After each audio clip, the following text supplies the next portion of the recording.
surga bukan tempat orang sombong. Surga tempatnya orang tawadhu. Orang yang sudah tidak percaya sama habaib itu kafir hukumnya. Biar tahu kamu, yang tidak percaya kepada habaib, ya kafir hukumnya.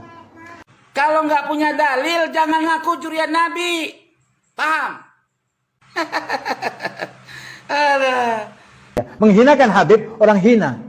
Tidak percaya sama Habib, bukan manusia. Yang kayak gini Allah malah nggak suka. Jangan nganggap diri kalian sendiri suci. Maksud saya begini, kadang-kadang kita nunjuk orang ahli neraka. Awas, balik ke sini lu. Kadang-kadang kita nunjuk orang kafir. Awas, balik ke sini. Makanya Allah nggak mau dengan orang yang takabur. Allah benci dengan orang yang sombong. Ibu-ibu ini sombong nggak kira-kira? Enggak lah kayaknya ya. At-takabburu minal agniya'i qabih. Orang kaya sombong itu jelek. Ada nggak orang kaya sombong? Banyak. Walakinnahu minal fuqara'i aqbah. Tetapi orang miskin sombong tambah jelek. Orang miskin sombong ada? Tambah banyak. Udah melarat sombong. Apanya yang disombongin? Orang pinter sombong jelek. Orang goblok sombong tambah jelek. Ibu-ibu yang cantik-cantik sombong jelek. Ibu-ibu yang jelek sombong tambah jelek. Ada nggak bu orang jelek sombong? Yang mana orangnya? Kalau ada di sini. Sombong itu adalah dosa yang paling dibenci oleh Allah. Makanya hati-hati, jangan sombong, jangan merasa lebih. Kalau kata orang Sunda, urang pang nak cenah, pang nak pang paling nak, paling hebat dewe, paling pinter dewe. Maaf ngomong ya, kalau bukan saya. Ada nggak sih yang suka ngomong begitu? Ada. Payah orang berenung. Kalau bukan saya, dikit-dikit kalau bukan saya. Ini kadang-kadang ini masalah Bapak Ibu, ini takabur. Surga haram untuk orang yang sombong, neraka halal bagi orang yang takabur. Maka hilangkan sifat sombong. Makanya orang yang merasa paling dewek, paling suci, paling hebat, paling pintar, tempatnya bukan di surga, tempatnya di neraka. Coba kita belajar dari riwayat yang sahih. Ada pezina diampuni dosanya, diterima taubatnya hanya gara-gara ngasih minum anjing yang kehausan. Ada penjahat preman yang sudah bunuh 100 orang. Ini hadis sahih Bukhari Muslim, sahih muttafaqun alaih. Diterima taubatnya, diampuni dosanya, masuk surga. Dia ahli maksiat. Betapa banyak cerita tentang ahli maksiat yang Allah terima taubatnya, Allah ampuni semua dosa-dosanya, lalu dimasukkan ke dalam surga. Tapi ada dalam Al-Quran disebutkan, fala tuzakku anfusakum, janganlah kalian merasa suci dengan diri kalian sendiri. Atau maknanya begini, janganlah kalian menganggap diri kalian sendiri suci, merasa paling suci, merasa paling benar. Orang lain disalah-salahkan, diancam-ancam, seolah-olah orang lain diancam masuk neraka, dan seolah-olah dia jadi panitia surga. Ada nggak sih yang kayak gitu tuh? Udah kayak panitia surga, udah kayak malaikat, seakan-akan dia sudah ngapling surga. Siapapun yang nggak sependapat sama dia jadi kafir, masuk neraka. Enak aja. Ada nggak yang kayak gitu? Ada. Yang kayak gini Allah malah nggak suka. Jangan nganggap diri kalian sendiri suci. Huwa a'lamu bimanittaqa. Dialah Allah yang maha tahu yang paling tahu siapa yang benar-benar bertakwa kepadanya. Jadi hindari betul cara beragama yang merasa paling baik. Ingat sekali lagi, ketika kita nunjuk orang, tunjuk jari satu ke depan, jari yang lain nunjuk ke arah diri kita sendiri. Hati-hati dengan menuduh, karena bisa jadi kembali ke diri kita sendiri. Memponis orang ahli neraka, nunjuk orang munafik, nunjuk orang kafir, nunjuk orang bid'ah. Ingat, balik dewe. Hati-hati. Makanya ada kejadian ini. Kejadian ada tukang cukur. Halo? Ada tukang cukur gak sih sini? Nah, enten gak? Ada tukang cukur. Lagi nyukur, dia ngomong sama yang dicukur, "Pak, mau tahu nggak apaan? Anak paling goblok di dunia." Lu siapa? Tuh anaknya, Bejo namanya. Enggak bro, ada Pak Bejo nggak ya? Ada. Pak Bejo jangan marah. Bejo namanya. Kata yang dicukur, "Kok sampean tahu Bejo paling goblok?" Itu si Bejo udah dites tiap hari masih goblok aja. Emang kayak mana ngetesnya? Yuk kita panggil, hari ini belum dites. "Jok, sini." Ternyata Bejo ini anak kelas 5 SD. Masuk ke tempat cukuran. "Ada apa, Mang?" Kata Bejo. Sama tukang cukur disodorkan di tangan kanan uang 5.000, di tangan kiri uang 1.000. Milih, Jok. Sama Bejo dipilih yang 1.000. Nah kan Pak, kata tukang cukur, emang goblok Bejo. Ada yang 5.000, dia pilih yang 1.000. Pikir yang dicukur bener juga nih tukang cukur. Selesai cukur rambut, dia bayar, keluar muncul rasa penasaran. Ketemu Bejo di luar. "Jok, sini dulu. Ada apa, Om?" "Yang ini duit berapa, Jok?" 5.000, Om." "Nah yang ini, Jok, 1.000, Om." "Gede 5.000 atau gedean yang 1.000, Jok?" Kata Bejo, "Ya gedean yang 5.000 lah, Om. Masa gedean yang 1.000?" Kata yang dicukur, "Nah itu lo tahu. Ngapa tadi sama mamang tukang cukur di dalam kamu ngambil yang 1.000 bukan yang 5.000? Ketawa Bejo. Kata si Bejo, "Oi Om, kalau itu mah, kalau saya milih yang 5.000, berhenti mamang tukang cukur itu ngetesin saya. Tapi kalau saya pilih yang 1.000, tiap hari saya dites. Mending dapat 1.000, yang penting tiap hari, Om," kata dia, "daripada 5.000 tapi sekali." Kata yang dicukur, "Oi, yang goblok bukan Bejo, yang goblok tukang cukur." Maaf kalau ada tukang cukur. Maksud saya begini, kadang-kadang kita nunjuk orang ahli neraka. Awas, balik ke sini lu. Kadang-kadang kita nunjuk orang kafir. Awas, balik ke sini. Makanya Allah nggak mau dengan orang yang takabur. Allah benci dengan orang yang sombong. Jadi balik lagi, Nabi Ibrahim korban 1.000 kambing, 300 sapi, 100 unta. Sampai takjub semua manusia dan para malaikat.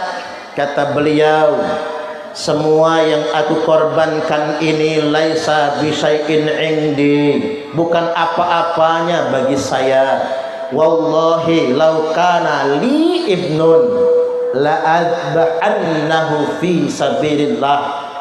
Demi Allah, seandainya saya punya anak, mungkin anak pun akan aku korbankan di jalan Allah. Catat, kata Allah, catat malaikat. Nabi Ibrahim gak nyatet enggak, Bu? Yang nyatet malaikat. Catat, kata Allah, catat. Mado alaihi zaman berlalu, tahun berganti tahun. Sudah usia 80 tahun. Falamma jaa ilal ardil muqaddasah, ketika Nabi Ibrahim tiba di bumi Baitul Maqdis Palestina. Itu bukan kampungnya Nabi Ibrahim. Beliau tiba di bumi Baitul Maqdis Palestina. Sa'ala rabbahul walad, beliau minta keturunan. Udah 80 belum punya anak.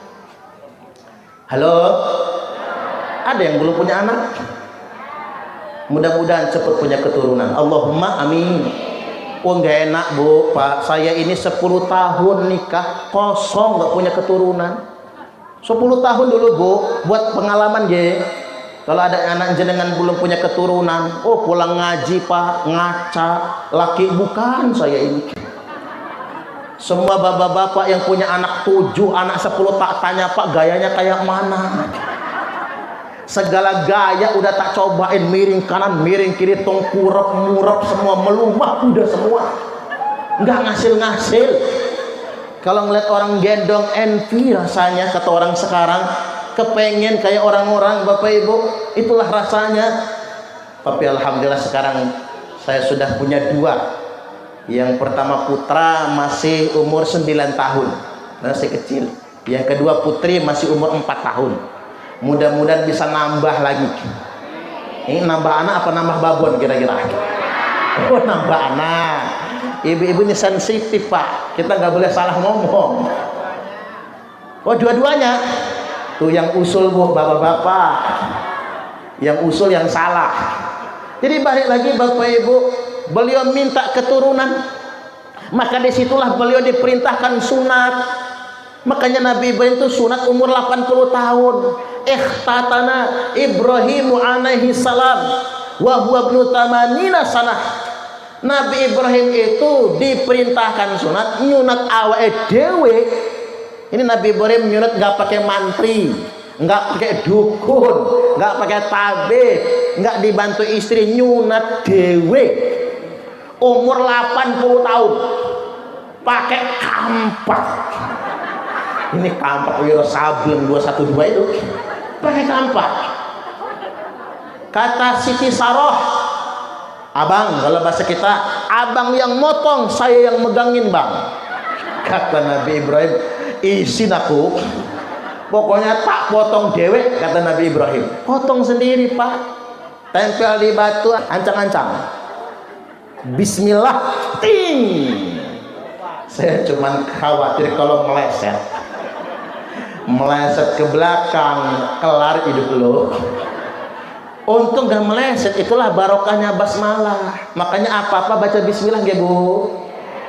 Urusan baik nggak pakai bismillah, abtar, putus berkah. Segala urusan itu walaupun baik, kalau nggak pakai bismillah, putus berkah.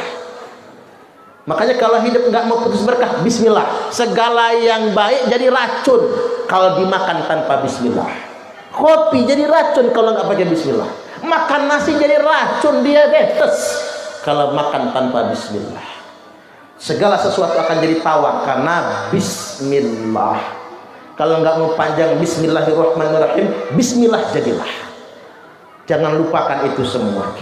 Nah itulah sejarah Nabi Ibrahim sunat. Udah sunat juga belum punya momongan. Kata Sarah, abang kawin aja lagi. Seperti petir menggelegar Pak. Sang istri tercinta Siti Sarah memperkenankan sang suami kawin lagi. Subhanallah. Ditanya lagi sama Nabi Ibrahim, benar abang kawin aja lagi. Ya wes dia ngono, kata Nabi Ibrahim. Nabi Ibrahim bisa bahasa Jawa juga ya, walaupun kasar-kasaran. Ya sudah, kata Nabi Ibrahim, ntar sore tak cari calon yang tepat. Kata Sarah, tak usah mencari abang, calonnya sudah saya siapkan. Nah ini ilmu buat ibu-ibu. Kalau bapak-bapak minta kawin lagi bu, gampang pak, tak carikan, tenang saja. Cariin bu, jangan suruh nyari sendiri, cariin. Enggak usah enggak apa-apa, pokoknya pak nek jenengan sepakat ngebet pengen kawin lagi, pak cariin pak, gitu bu ngomongnya. Pak cariin, nanti jenengan cariin nenek-nenek 70 tahun. Kemudian kata Ibrahim, kapan kita lihat? Dikirain bu, orangnya jauh, ternyata Siti Sarah memerdekakan budaknya sendiri, yakni Siti Hajar Al-Qibtiyah Al-Misriyah. Ibunda Hajar niku asli orang suku Koptik dari Mesir. Makanya Siti Hajar Al-Qibtiyah Al-Misriyah. dinikah oleh Nabi Ibrahim. Enggak cemburu, enggak. Akur, tinggal serumah. Saya jadi ngayal gitu Pak. Bisa enggak ya? Tinggal serumah. Tapi apa hendak dikata ketika Ibunda Siti Hajar hamil, muncul cemburunya monyong. Makanya nggak ada istilahnya Pak, perempuan nggak cemburu. Ya apa ya? Nggih. Pak, dengar ini. Wanita diciptakan untuk dicintai, bukan untuk disakiti. Cocok atau cocok? Ingat wahai lelaki, jangan pernah membuat istrimu menangis, karena malaikat akan mencatat setiap air matanya yang jatuh. Pak, saya jadi pengen ketawa ya Pak ya. Ibu-ibu gak percaya sih soalnya ya. Artinya memang kadang-kadang kita lupa Pak. Kadang-kadang laki-laki hanya berpikir nambah lagi, kawin lagi, tapi dia lupa membahagiakan istrinya. Gak ngerumat janda di luar sana, akhirnya menjandakan istrinya sendiri. Ada nggak yang kayak gitu? Mana orangnya? Kalau ada di sini. Makanya kita ini begini Bapak Ibu. Darul mafasid muqaddamun ala jalbil masolih. Menghindari kerusakan itu lebih diutamakan daripada mencapai kemaslahatan. Bahasa kampungnya begini, ngapain ngurumat janda kalau akhirnya harus menjandakan istri sendiri. Makanya yang dipikir oleh bapak-bapak ini laki-laki se-Indonesia, niki di YouTube loh, channel YouTube-nya Ustadz Suparman Abdul Karim. Jangan lupa subscribe ya, like, share, and comment. Ini sudah subscribernya sudah 200.000 subscriber. Alhamdulillah. Tak cek tadi sudah 200.000 lebih 3.000. Jadi 203.000 subscriber. Duitnya udah agak lancar. Alhamdulillah. Dengarkan oleh semua laki-laki di Indonesia. Daripada berpikir tentang bagaimana mendapatkan wanita lain, pikirkan bagaimana menjaga hati istri agar tidak sakit. Cocok atau cocok? Ini penting, karena beliau bersabda, wa khiyarukum linnisaihim khuluqa. Laki-laki terpilih itu adalah yang paling baik dalam memperlakukan istrinya. Bapak-bapak ini baik nggak? Hebat. Ibu-ibu pintar menutupi aib suaminya. Padahal saya kan jawabnya kayak jenengan tadi Pak ya. Enggak gitu. Cuma takut kena kampleng di rumah. Kalau saya Bu ramah kalian jenengan wajar, penceramah nggak ramah nggak diundang lagi ya Pak ya. Tapi saking ramahnya saya datangnya duluan, saya masih kosong sudah datang. Kalau mau tahu itulah saya Pak, saya itu bukan dibikin-bikin, saya itu kalau terlambat deg-degan. Jadi saya itu nggak bisa terlambat, bukan karena ingin di alam, enggak. Saya itu kalau sudah terlambat datang tinggal naik panggung ceramah nggak fokus ceramah. Saya pengen duduk sejak awal, minimal kopi setengah habis dulu. Emang sifatnya begitu Bapak Ibu, kecuali terpaksa karena faktor perjalanan jauh. Ngaji di dua tempat, jaraknya agak jauh, mungkin terpaksa terlambat. Jadi bukan karena apa, sedemikian rupa memang. Makanya saya seringnya datang lebih awal untuk ngaji. Saya kembali lagi, kalau saya ramah wajar karena penceramah. Caleg ramah wajar. Kemarin kan waktu mau pemilu calegnya ramah semua kan? Senyum-senyum, nyengar-nyengir kan? Kaca mobil dibuka, wajar. Tapi kalau calegnya pelit, udah nggak ramah, pelit, males milih. Apalagi ibu-ibu ngasih spanduk di depan rumah, opo-opo wis podo munda, nggak terima kalau gocap. Kalau 200.000 gua coblos. Payah mak-mak nih. Pemilu 2024 adalah pemilu paling brutal sepanjang sejarah politik Indonesia. Ya Pak ya? Sudah ada calon wakil-wakil rakyat yang bagus, yang hadir bersama masyarakat, yang betul-betul merakyat, memperjuangkan aspirasi masyarakat. Tapi kalau nggak bagi duit jelang pemilihan, nggak dicoblos. Jadi ngapura nggih, bukan cuma buat jenengan, buat saya dan semua bangsa Indonesia. Kalau hari ini di republik ini wakil rakyatnya tidak amanah, pemimpinnya tidak amanah, tidak perlu menyalahkan siapa-siapa lagi. Wong kita yang pilih. Ya Pak ya? Kita yang pilih. Kadang-kadang begini, kalau ada caleg ngasih 50.000, apa kata mak-mak? Calegnya pelit. Cangkemnya ngomong pelit, duitnya masuk tadi. Duitnya masuk. Begitu ada caleg ngasih 100.000 agak sumringah, makasih Pak, insya Allah nyoblos Bapak, insya Allah. Nggak bisa dipercaya. Begitu ada caleg ngasih 200.000, siap, hilang insya Allahnya, saya bakal nyoblos Bapak. Begitu caleg lain nimpah 300.000, ditimpah lagi tuh Pak. Apa kata mama? Siap, saya nyoblos Bapak, keluarga saya semua ikut nyoblos Bapak. Nah, mulai ngajak teman. Tapi begitu ada caleg menimpah 500.000, apa kata ibu-ibu? Siap, saya nyoblos Bapak, Bapak juga boleh coblos saya. Rusak ini urusan negara ini Bapak Ibu. Jadi rusak.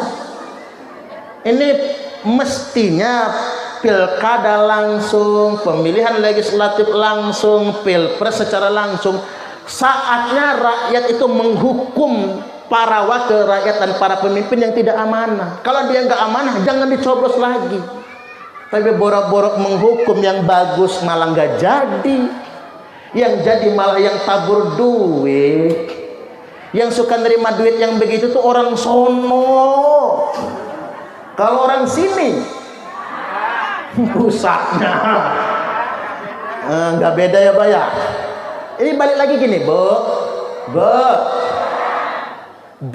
bini zaman sekarang dikasih suami uang belanja 100.000 sehari masih monyong, kurang. Dikasih suami 100.000 sehari masih monyong, tapi dikasih caleg 100.000 buat 5 tahun sumringah langsung. Ini anomali Bapak Ibu, anomali sebetulnya yang harus benar-benar kita sadari. Jadi balik lagi, wa khiyarukum linisaihim khuluqa. Jadi kalau caleg ramah sama konstituen wajar karena minta dipilih. Pedagang ramah karena dagang, ingin laku dagangannya. Tapi kalau bapak-bapak ramah dengan istri itu yang luar biasa. Mama, meriki mama. Ento nopo papa? Mama sedang membersihkan teletong. Sudah mama selesaikan dulu mama. Begitu sudah selesai, lenggah mama.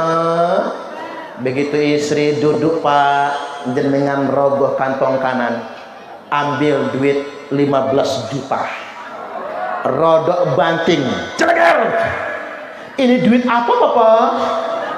Ini uang belanja bulanan Mama, buat beli beras, buat ongkos anak sekolah, buat cicilan baju muslimat, kalau belum lunas, buat cicilan kulkas, tupperware, bayar listrik. Kira-kira cukup Mama? Cukup Papa. Malah turah kayaknya. Yo nek turah, ambil simpen kali Mama. Alhamdulillah. Istri ngekep 15 juta. Begitu beranjak dari tempat duduk, nanti Mama masih ada yang kurang, logoh lagi kantong kiri Pak, banting lagi 15 juta. Jagar. Ini uang apa lagi Papa? Ini bonus untuk Mama. Agar dia percaya Pak, agak drama. Capek Mama masak, Capek mamah melumah malam-malam. Capek mamah ngerumat, papa ngerumat anak. Ini bonus 15 juta. Berangkatlah ke mall mama. Jangan pulang kalau nggak habis. 15 juta uang belanja, 15 juta bonusnya 30 juta. Mau nggak, Bu? Ngimpi ngantin cedut langit lah, Bu. Ya maksud saya Pak, kalau ada nggak salah. Ngasih nafkah bulanan wajib, ngasih bonus buat istri untuk menggembirakan. Bisaroh itu bukan cuma buat kiai Bapak Ibu. Bisaroh itu bukan cuma buat guru ngaji, buat istri juga ada bisarohnya. Silahkan untuk menggembirakan istri. Ya kalau harus 30 juta ya nggak mungkin lah, Bu. Jenengan kalau pengen 30 juta sebulan ya harus punya suami yang pengusaha, gitu begitu. Ya kalau cuman PNS gak bisa Pak, apalagi betani gak bisa 30 juta sebulan itu. Istri juga nerimo kok Pak. Cuman maksudnya begini, seberapapun yang jenengan kasih, istri pasti nerimo. Gitu begitu. Cuman ibu-ibu ini Pak paling benci. Dengerin oleh jenengan, catat dalam hati.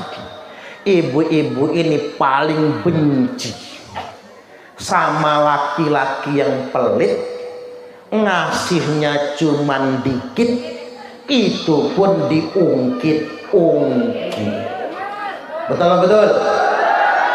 Ada nggak zaman sekarang? Mana orangnya? Nah, kita sepakat ini Bapak Ibu. Makanya berapapun dikasih yang nerimo, tapi Bu, ya jangan diungkit-ungkit. Habis ya habis, gitu. Entah tidak akan dibuang kemana-mana yang mubadir, pasti untuk yang bermanfaat. Jadi balik lagi Bapak Ibu, karena Siti Sarah cemburu, maka oleh beliau Ibunda Hajar yang sedang hamil tua dibawa ke Bakkah dari Palestina. Berangkatnya bukan 1 kilo 2 kilo, dari Palestina berangkat ke Bakkah. Kalau dalam bahasa Arab Makkatul Mukarramah. Zaman dulu nyebutnya Bakkah, lembah batu. Sampai di sana, di tengah padang pasir dan cekungan batu, Sayyidah Hajar yang sedang hamil tua Bapak Ibu ditinggal oleh Nabi Ibrahim. Makanya sampai lahiran, karena di padang yang sangat tandus dan kering, beliau kehausan dan kelaparan, air susunya kering, nggak bisa menyusui Nabi Ismail alaihi salam. Maka lantas kemudian Ibunda Hajar nyari air, lari ke Bukit Sofa, nggak dapat, turun naik ke Bukit Marwah, nggak dapat, 7 kali bolak-balik. Maka itu jadi rukun haji. Inna Safa wal Marwata min sya'airillah. Sesungguhnya Safa, Marwah adalah syiarnya Allah. Disitulah ibunda kita Hajar radhiyallahu anha mencari penghidupan, mencari rezeki, naik ke Safa, naik ke Marwah, bolak-balik 7 kali. Tapi nggak dapat di sana. Airnya tidak dapat di Bukit Safa, tidak dapat di Bukit Marwah. Ini pelajaran buat kita Bapak Ibu. Pelajaran tentang maisha. Pelajaran tentang mencari kehidupan. Kita ini tugasnya cuman ikhtiar. Munggah ke Safa, turun, munggah ke Marwah. 7 kali bolak-balik, sempurnakan ikhtiar. Tapi ingat, bukan Bukit Safa yang memberi rezeki, bukan pula Marwah, bukan tempat kita bekerja, bukan ladang yang sedang kita garap, tapi rezeki itu dari Gusti Allah. Sempurna ikhtiar Ibunda Hajar, balik lagi ke dekat Ka'bah. Betapa kagetnya Ibunda Hajar, hentakan kaki Nabi Ismail bagi memuncratkan air. Air yang sangat segar, zam, berkah yang begitu banyak. Jadilah air itu dengan sebutan air zam-zam. Ini filosofi kehidupan.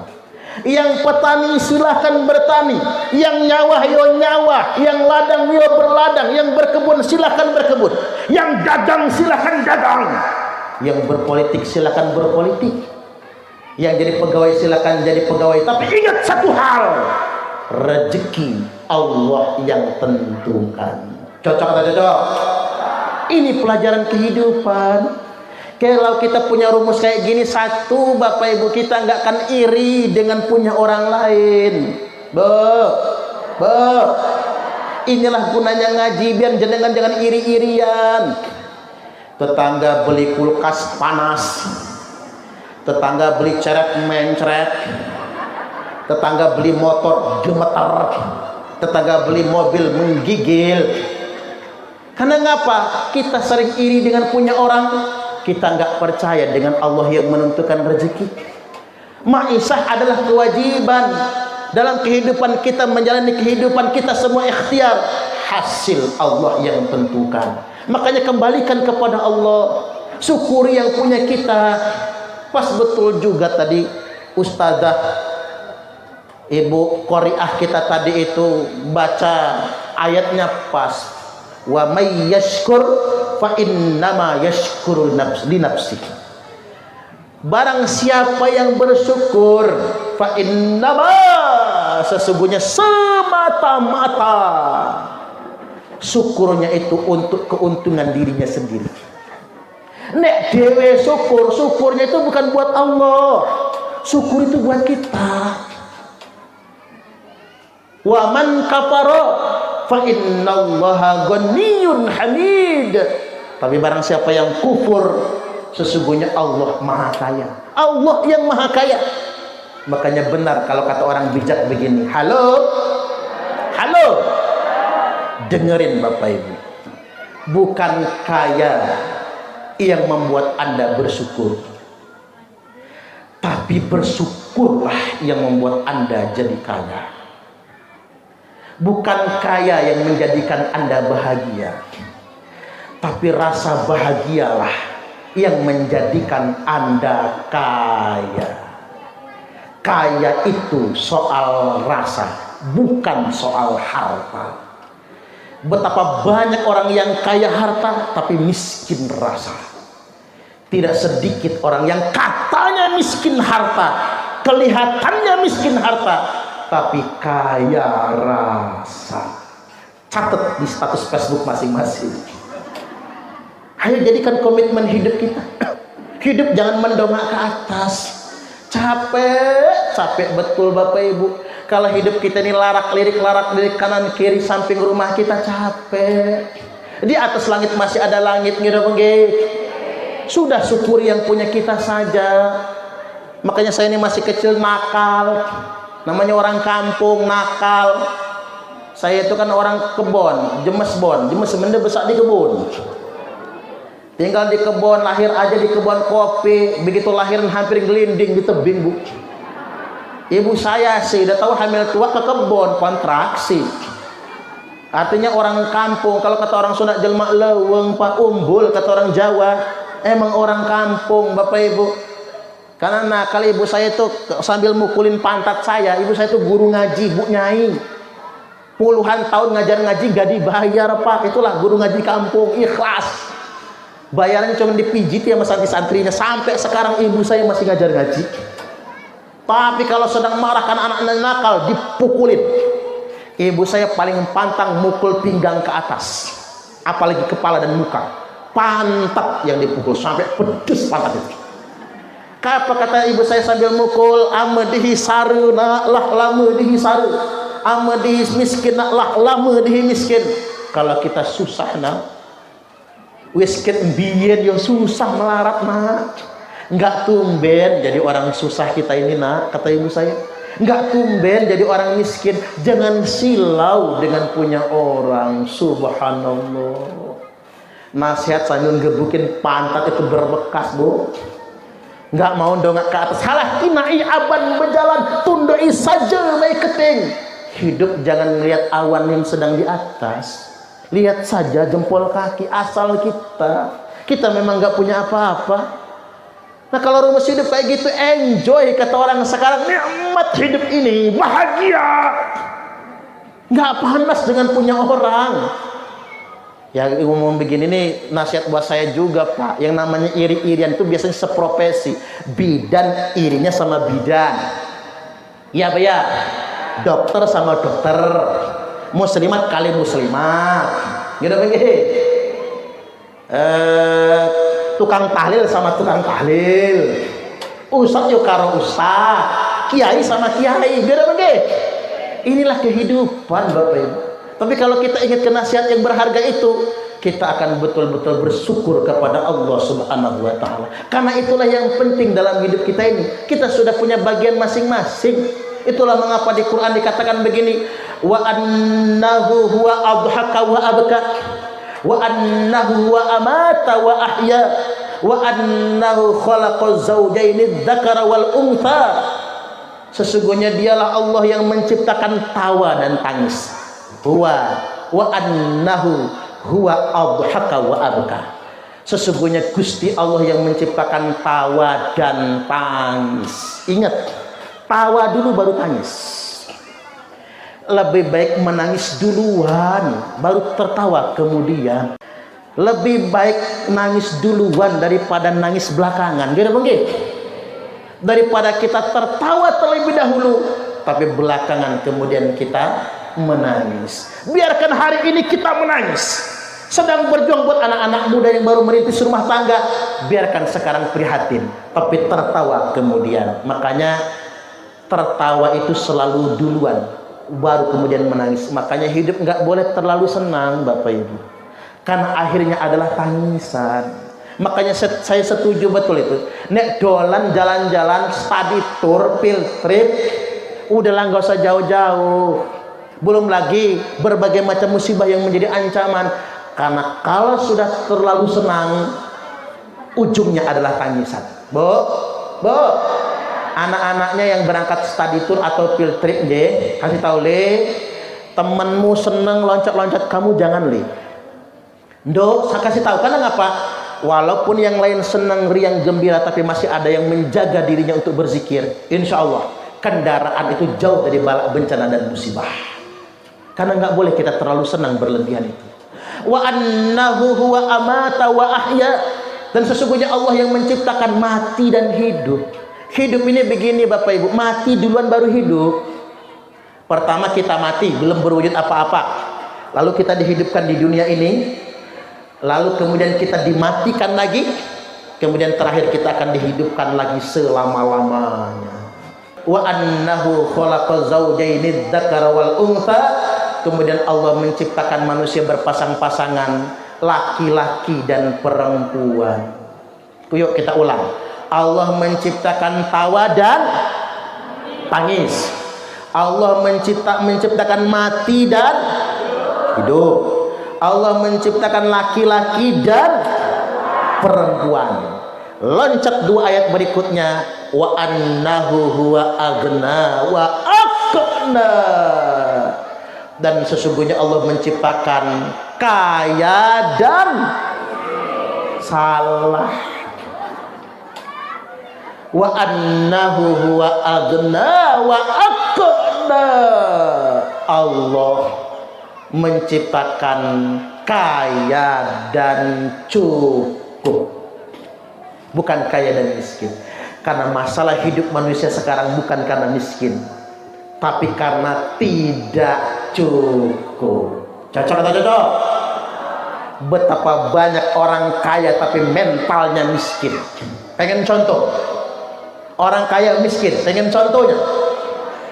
Gayanya sosialita, HP-nya Android, mukanya glowing skincare, pagi-pagi sudah pakai baju senam, manggil temennya jang.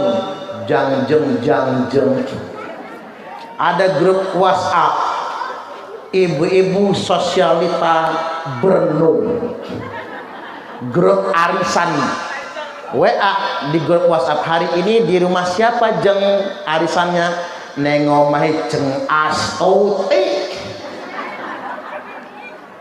Jadi sedemikian rupa jang lagunya sosialita, kemana-mana selfie, diupload di media sosial. Tapi coba sekali-kali masuk ke dapur itu, lihat tabung gas yang warnanya hijau. Itu ada tulisannya itu, hanya untuk masyarakat miskin. Ingat, yang masih pakai tabung-tabung hijau jangan rumangsa sok kaya. Malu sama malaikat. Malu. Kita ini terus terang saja Pak, di Indonesia ini masih banyak orang kaya bermental miskin. Gayanya sosialita, dibilang melarat marah, nggak dapat bansos ngamuk. Ketua RT jadi bantalan. Apa kata mak-mak? Payah ketua RT-nya nepotisme. Saudara dia kebagian, kita mah enggak. Pak RT mah kendel Pak, udah sering diomongin orang, kebel. Hatinya sudah kuat, tapi bini Pak RT yang kasihan. Pak, mana gaji RT gak seberapa.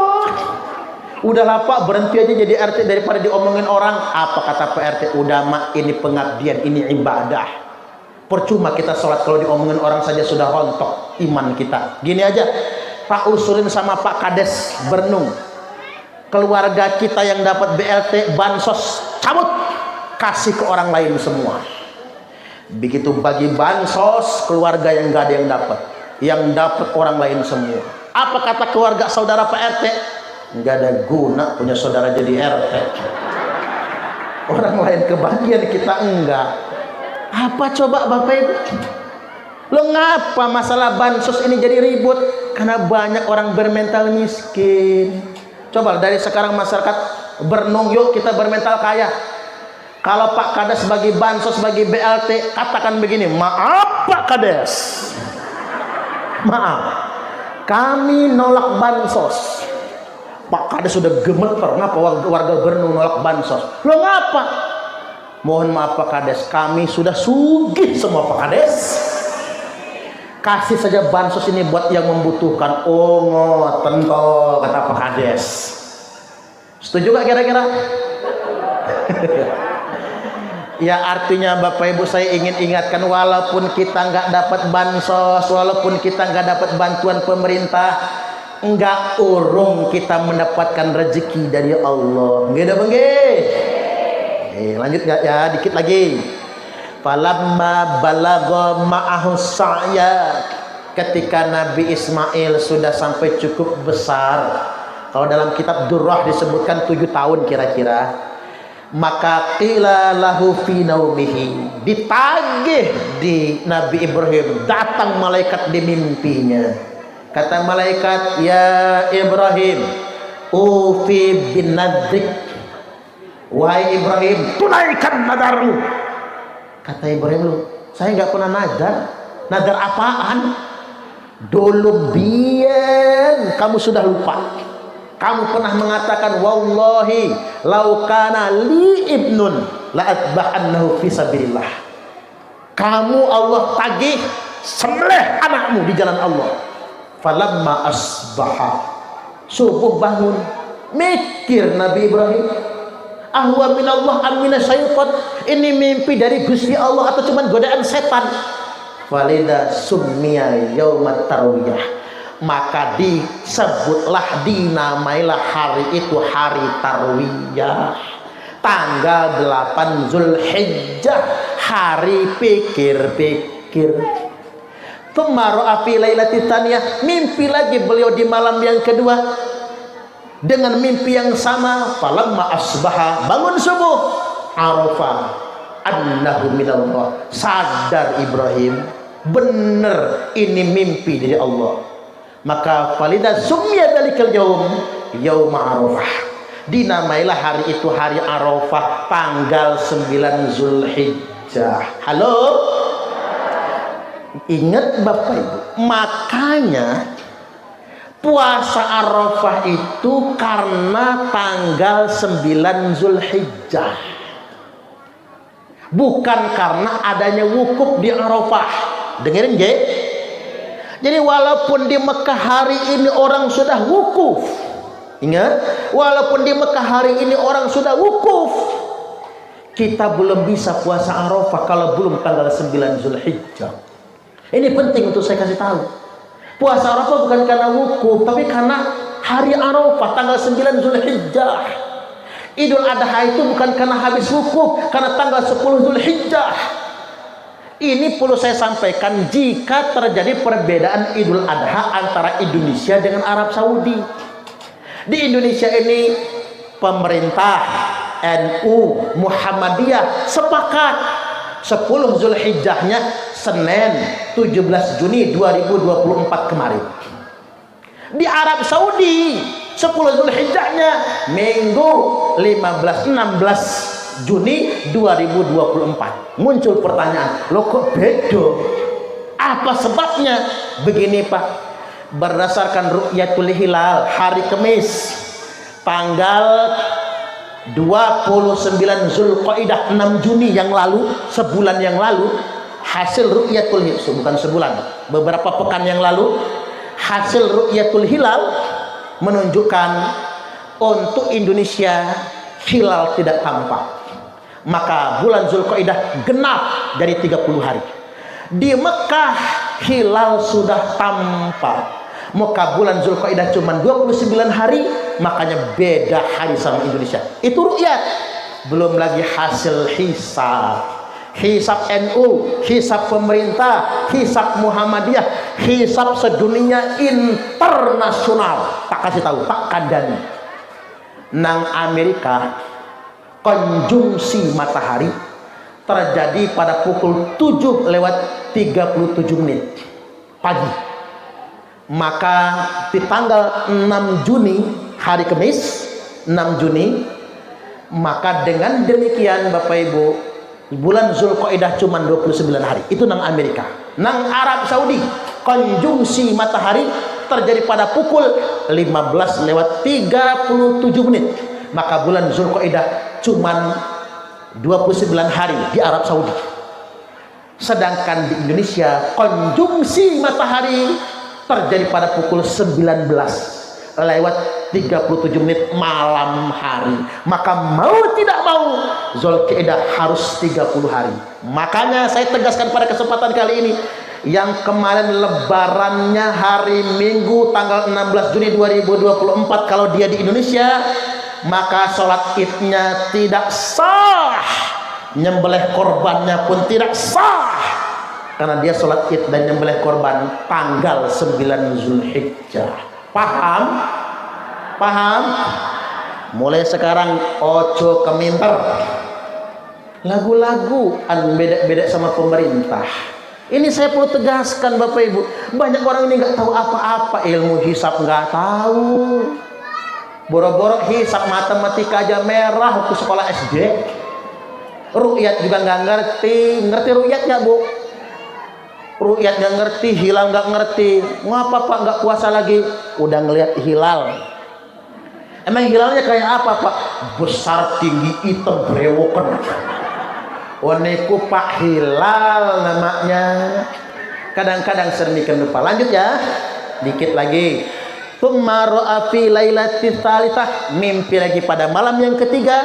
Falamma asbaha, bangun subuhnya, fahamma binahri, Nabi Ibrahim tekad bulat mengorbankan sang putra. Dibawalah ke lembah Mina, ke Jabal Kurban. Sampai di Jabal Kurban, nah ya bunayya inni ara fil manam, sesungguhnya aku melihat dalam mimpiku, anni adbahuka. Bahasa kitanya, ayah nak diperintahkan Allah nyembelih kamu. Boleh nggak nak? Oh kalau anak kita Bu, bisa nggak pulang pengajian nanti ngomong begitu? Len, mama mau pas pengajian dapat wahyu dari Gusti Allah, disuruh nyembelih kamu. Boleh nggak Le? Apa kata si anak? Mending mama aja yang dibeleh. Mama kan sudah sakit-sakitan. Nah aku kan masih anak-anak. Apa jawab Ismail? Ya abad if'al ma tu'mar. Wahai ayah, laksanakan apa yang Allah perintahkan kepadamu. Cuman 5 permintaan kata Nabi Ismail. 1, tajamkan pedangmu agar gak kelamaan memutuskan urat leher. 2, ikat tangan dan kakiku biar aku tidak meronta. 3, tutup mukaku biar ayah nggak kasihan waktu nyembelih. Ya kalau nyembelih kasihan tanggung putusnya. Yang 4, baju yang bagus luaran ini, outer kalau kata orang sekarang, luaran ini bawa pulang ke rumah jangan kena darah. Sebagai hadiah buat Ibunda Hajar, kenang-kenangan dia pernah punya anak Ismail. Yang 5, ayah, sementara waktu anak kecil jangan ke rumah kita. Nanti ayah kalau lihat anak kecil nangis, nggak ikhlas dengan pengorbanan ini. Falamma aslama wa tallahu lil jabin, keduanya berserah diri kepada Allah. Dibaringkan Nabi Ismail di tempat penyembelihan. Bismillahi wallahu akbar, gorok, mental pedang. Kata Ismail, ayah, pedangnya kurang tajam, diteskan ke batu-batunya belah. Digorok yang kedua kalinya, pedang pun mental lagi. Kata Ismail, ayah, mungkin ayah enggak ikhlas. Lepas tutup mukaku, lepas ikatan tangan dan kakiku, kita buktikan kepada Allah kalau kita ikhlas. Lepas semua, gorok yang ketiga kalinya, pedang pun mental. Nabi Ibrahim langsung sujud tersungkur di bumi, nangis, ya Allah, apakah korban ini tidak diterima? Gusti Allah berfirman, Jibril, wa fadainahu bidibhin azim, tukar Ismail dengan kambing. Kamu turun, kasih tahu Jibril, korban sudah diterima. Begitu Jibril kasih tahu Ibrahim, korban sudah diterima. Begitu Jibril turun, malaikat yang lain nangis, Pak. Ya Allah, kami ingin ikut Jibril. Loh, ngapa kata Allah? Kami ingin bertemu dengan Ibrahim dan Ismail. Ya sudah, kata Allah, ketimbang malaikat nangis semua, mangkat tosompon, berangkat ke bumi lembah Mina itu. Begitu sampai di lembah Mina, saking takjubnya Jibril, nggak bisa berkata-kata lagi, langsung takbir 3 kali. Allahu Akbar, Allahu Akbar, Allahu Akbar. Mendengar takbir malaikat Jibril alaihi salam, Nabi Ibrahim jawab, La ilaha illallah wallahu akbar. Mendengar itu, Nabi Ismail yang tadinya di tempat penjagalan berdiri, lalu menyempurnakan kalimat Allahu akbar walillahil hamdu. Maka semua malaikat tidak dikomando, langsung serempak. Allahu akbar, Allahu akbar, Allahu akbar.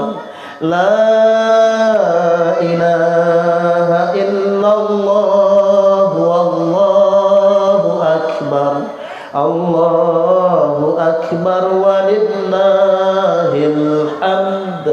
Maka sejak saat itu kita semua disyariatkan bertakbir. Jadi yang pertama kali merangkainya malaikat Jibril, Nabi Ibrahim dan Nabi Ismail alaihim salam. Maka 4 hari Idul Adha dan 3 hari tasyrik, ditambah lagi Idul Fitri, kita bertakbir dengan kalimat yang tadi tersebut. Baik, terakhir Bapak Ibu, dari hikmah pengorbanan ini, ayo kita bermental kaya. Kita semua sudah diberi rezeki oleh Allah. Gitu bengki. Ingat, tangan di atas lebih baik daripada tangan di bawah. Orang kaya bolak-balik umroh dengan alasan rindu rumah Allah. Padahal Allah lebih rindu dengan orang kaya yang berbagi dengan fakir miskin. Tak ulang ya, orang kaya bolak-balik umroh dengan alasan rindu rumah Allah, padahal Allah lebih rindu dengan orang kaya yang berbagi dengan fakir miskin. Dengerin yang sugih-sugih, ngapain Pak bolak-balik berangkat haji kalau udah sekali sudah?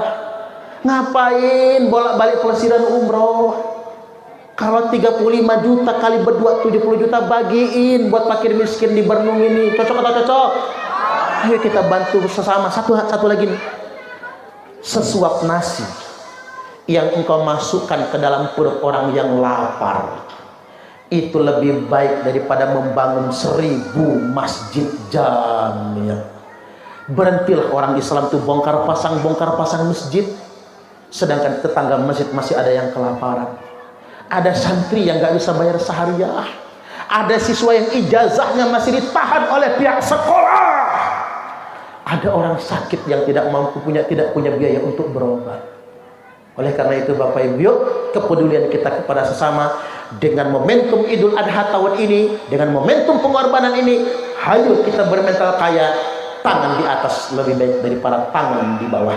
Demikian dari saya, kurang lebihnya mohon maaf dan kepada Allah Ta'ala mohon ampun. Ana hadhihi niyah wa likulli niyatin sholihah. Al-Fatihah.